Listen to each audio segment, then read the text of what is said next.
Hello, everyone, and thank you for coming back to Deb Chanel's 40s World, where we do the Young and the Restless recaps and reviews. We're going to be going over the one that aired today on February 24th, 2017.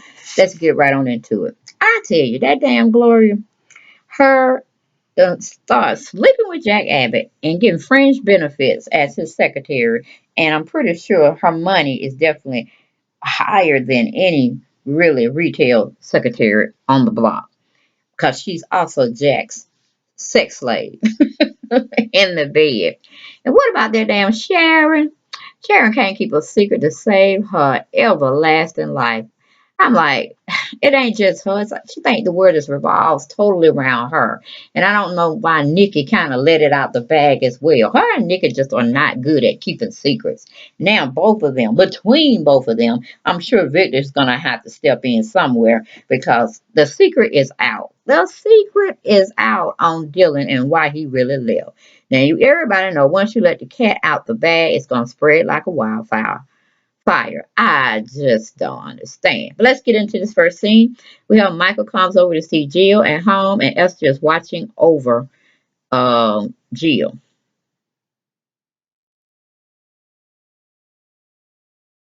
No, I'm sorry, I take that back. Jack comes over to see Jill at home, and Esther is watching over her.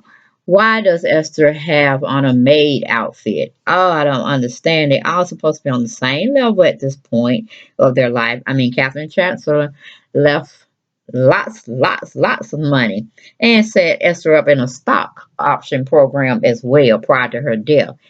I mean, I can understand her taking care of Jill and this, that, and the third. But why does Jill feels that Esther still has to work as a maid instead of just being her loving friend and them just living together, uh, watching over each one or each other in a sense. But it is what it is. I guess they have to go with what they always knew as their take in life. Esther would always feel like she have to serve, and Jill always feels like she has to dictate and order people around.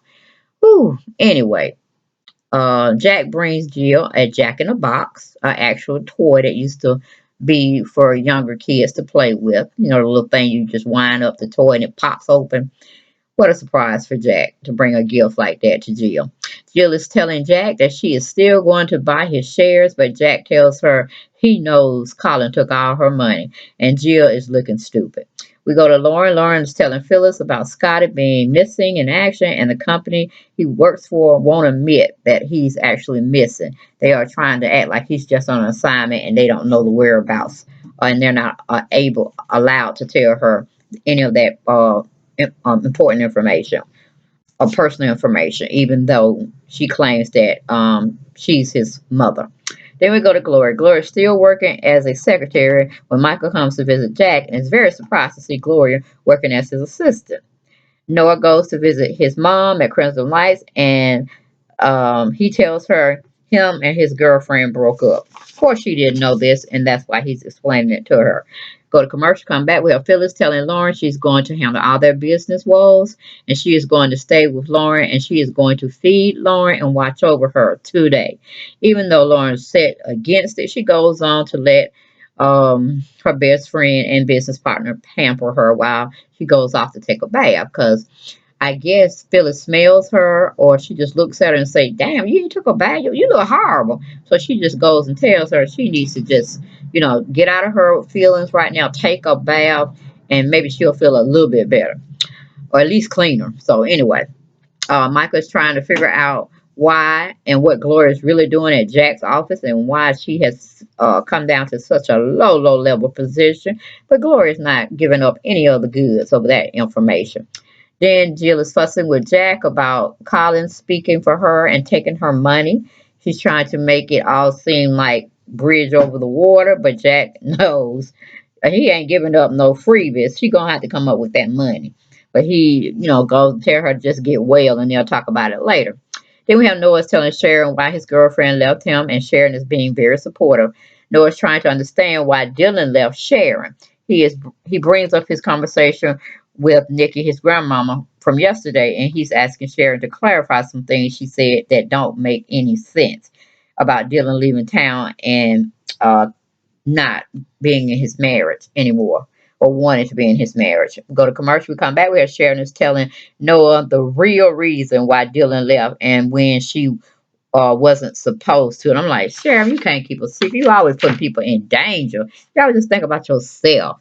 And people always, taking care of you instead of you taking care of them for a change. But we know you have a lot of mental issues. You're taking medication, and I don't know how long you're going to be running Crimson Lights by yourself, but at least you got some money and some family members that will look out for you since you are somewhat uh, in the family, so to speak. And Nikki got deep pockets because she's married to Victor, and we know Victor's gonna do everything that Nikki wants him to, just as long as she knows where her ally is if he ever get in trouble. Here we go to Jill. Jill is telling Jack to don't sell her shares just yet. She's going to get the money to buy Fenmore's. Then we have Jill plays with her Jack in the Box as Jack leaves to give her some rest, but for her to get some rest. Michael is thinking Gloria has something on Jack, and that is why she's working for Jack as his secretary. Michael gives her some uh, private advice. Then we have Lauren thinks the door is the answer to all her woes about Scotty, but it's just the salad order. The guy bringing her salad order that Phyllis had ordered for her. We have commercial. We come back. We have Sharon bears it all and tells Noah all of Dylan's secrets about his last job assignment, and Noah still can't handle the truth. He thinks Dylan should have did a better job on, trying to, I guess, stay in his marriage and this and that. But of course, Noah's young. He don't know about being undercover and all the pressures that it brings when you are working as a police officer or a person that's geared to serving the public in a serve and protect type of manner. Then we go to Michael. Michael's going over with Jack about Lauren and Scotty, and Jack is telling Michael about Jill trying to buy her shares and a Fenmore stock. So both of them are kind of looking like, damn, we just really out of sorts, aren't we? So then we go to Esther's having small talk with Jill about not giving up on trying to find a way to get her money back or get money, period. And, to still try to buy Fenmore shares. She said, Catherine Chancellor would not want you to give up, and you are very resourceful, so get it together, but have it on a low-key stress level, okay?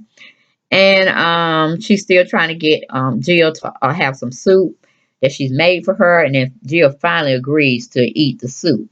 As Esther's going to get the soup for Jill, the doorbell rings. And when she opens the door, she finds Colin has showed up to get the rest of his stuff before Jill comes home. And of course, she's still trying to keep him from entering in the house. But of course, Colin pushes her on out the way so he can come in. But he didn't realize Jill was at home, so he go on into the main room and have a little conversation with her. And Jill said, your luck is impeccable. You always know when to come at the wrong time. But she still tries to bring some pleasantries to his visit, unannounced visit at that. Then we go to commercial. We come back. We have Colin is telling Esther and Jill he really didn't know Jill was at home. Jill is asking Colin where is he staying at this point, and he tells her he is graciously staying with Kane and Lily for now. Jill asks Esther to pack his clothes, and Esther tells her that her and Billy donated all of his stuff to a charity or goodwill type organization for homeless people that need clothing. Jill screams at Esther for letting Billy do that. Colin wasn't that upset though. He's like, easy come, easy go. And I'm like, yeah, because you didn't buy the shit. Okay, then we have Lauren is trying to make Phyllis to go to the office, but Phyllis refuses to leave her side. Then we have Michael still trying to wrap his head around Jill was doing about buying the shares from Jack without Lauren even knowing anything about it. Still trying to wrap his head around it. She had a heart attack and they still don't know nothing about it, even though Jill and Lauren are blood sisters, related. Okay, then Michael leaves Jack with some contracts to look over, and he finds Gloria trying to listen to their conversation as he's ushering himself outside of Jack's office. Michael leaves, and Gloria goes to see what is going on with Michael and Lauren, her family. We go to commercial, come back. We have Gloria has plopped her big ass butt on Jack's desk, waiting to know what Michael told him. She's really blackmailing Jack. Jack tells Gloria the business of the nature of why Michael actually came over, and the business he was told just now about Lauren's son possibly being kidnapped. Okay, and then I can't believe Jack and Gloria are still having sex with one another, and she's giving him something like a sexual massage workout. I'm like, boy, I can't understand that scenario, but it's good. It's chuckles. It gives me a little humor. You know what I'm saying? A little mindless drama. Then we go back to Noah. Noah is still talking about Dylan and the secret that Sharon is having to have to hold, and how much pressure that has just put on her. Jill dismisses Esther to check on her suit. Colin is thanking her for getting that rabbit dog Esther off of him. And Colin, I mean, she tells Colin, hey, she's just there for my benefit. She really loves me, and she is taking care of me like none other than what you did for me. Then Colin is telling Jill he was upset because he felt like he was Jill's eye candy, that he never was a man that everyone would see that he was. Only thing that he felt that disturbed him was that he was her eye candy and her boy toy and a gold digger. And it bothered him that Jill did make much, much, much money, more money than he did, like he wasn't carrying his weight. Then Colin leaves after telling Jill that piece of knowledge. It hurts Jill that she finally knows what Colin was feeling all along during their marriage. Colin finally leaves. We go to commercial, we come back. We have Jill talks to Catherine's portrait about loving Colin and Colin taking her money. And she's going to get back on her feet about, getting her money back and buying fair more stock and then just living life. Jill tells Catherine's picture she's going to get back what she started, but she's talking about not only the money that Colin stole, but basically just living with Colin and going through the ups and downs with him, because that's really what marriage is all about. And just getting to a point where they both love each other, respect each other, and they're honest with one another. Okay, then we go to Colin finds a homeless person wearing his fine goods, and the homeless person tells him he didn't steal it. He actually got it from a shelter that gives homeless people clothes. And Colin, look at his coat, and he definitely knows it's his coat, his fine linens.